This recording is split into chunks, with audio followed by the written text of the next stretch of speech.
এটা সরকারি গেট হাসপাতাল, এবং কি করোনার সময় এই গেট কোনো বন্ধ ছিল না, সব জায়গায় বন্ধ ছিল। এই গেট বন্ধ ছিল না, কিন্তু এই গার্ডও কোনো সময় বন্ধ ছিল না। এখন হঠাৎ করিয়া ওরা মারামারি হয়েছে এক জায়গায়, কিন্তু আমাকে এই গেটটা বন্ধ করিয়া ফেলাইছে।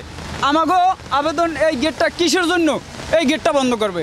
এই গেটটা সরকারি, গার্ড সরকারি, কিন্তু আমরা পারাপার করি মানুষ, রুগী, ডেলিভারি রুগী আয়, বিভিন্ন জায়গার থেকে রুগী আয়, আমরা এই নদী পার করিয়ে আনি, গাড়ি ঘোড়া জাম থায় আইতারে না, আমরা নাও দিয়ে পার করিয়ে আনি।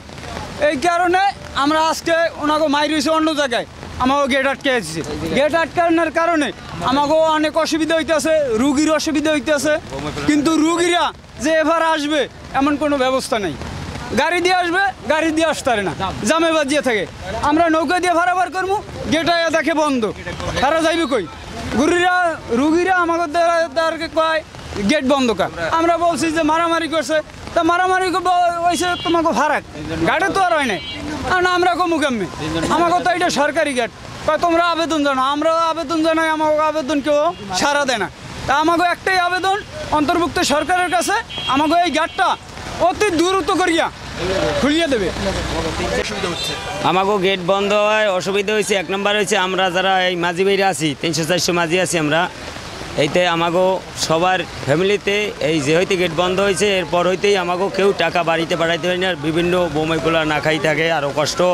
আর রুগীকেও পার করে দিতে চাইলে রুগীও আইতে চায় না, এরা ব্রিজ দেওয়া ওগুদলে কষ্ট করে যায়, কারণ এরা চিন্তারে গেট বন্ধ, ওখানতে যাই কী করবো, ওদিক দিয়ে ঘুরে যায়, যে কারণে রুগীরা অনেকে মারা যায়। যাক আইয়া ওই প্রেগনেন্ট মহিলা আছে, অসুস্থ রুগী আছে, এখান থেকে ঘুরিয়ে নিতে অনেক রুগী মারা যায়, কারণ অনেক মানুষ অসুস্থ হয়ে পড়ে, পথে ঘাটে সমস্যা হয়ে পড়ে। এই কারণে আমাকে এই ঘাট দিয়ে মানুষ চলাচল করে না। এই কারণে আমাকে 300-400 ফ্যামিলিকেও সমস্যা, মাঝিকেও সমস্যা, আর রুগীকেও সমস্যা, যাত্রী বেরো হয় না, যাত্রীরা উপাধ্য ঘুরে যায়, বেরিয়েছে গাড়ি বেড়া দিয়ে কষ্ট হয়ে যায়, আড্ডে যায়।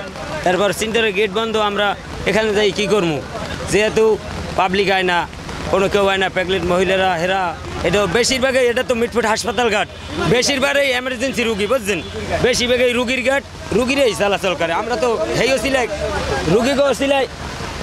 রুগীকেও সিলাই, আমরা ঠিক আছে দুই একটা পাই, কাস্টমার পাই, বা আমরা পারাপার করি, এই কারণে আমার সংসার চলে, বৌমে পেলা চলে, স্কুলে পড়াই, মাদ্রাসা। আর এইও সিলাই আমাকেও এখন এইটা বন্ধ আরও সিলাই আমাকেও ওই যে মারামারি কাটাকাটি, এই যে গ্যাঞ্জামের ওসিলা এরা বন্ধ করে রাখছে, হাসপাতালের দায়িত্বে যারা আছে, কারণ এই কারণে আমাকে এখন সবাই এখন না খাইয়া মরার পালা হয়েছে। এই জন্য আমরা সহ্য করতে না পারি, আপনাকে দ্বারে আবেদন জানাইছি সরকারের কাছে, যাতে আমাকে এই গেট খোলার ব্যবস্থা করিয়ে দেয়।